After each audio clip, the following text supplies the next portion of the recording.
Trải nghiệm ra suối, câu cá lăng và cái kết. Hello anh em, hôm nay mình đổi gió đi câu cá lăng nhà anh em. Anh em theo chân mình nha. Do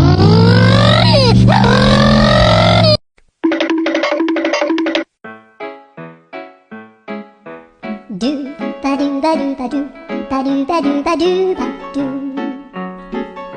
ba do boo do a boo ba do ba do boo ba do a do ba do.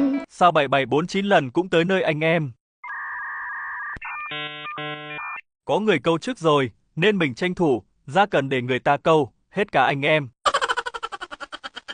Anh em câu cá lăng, bằng cần tay chưa chứ mình hôm, nay mới thấy à. Móc mồi rồi xuống cần thôi anh em.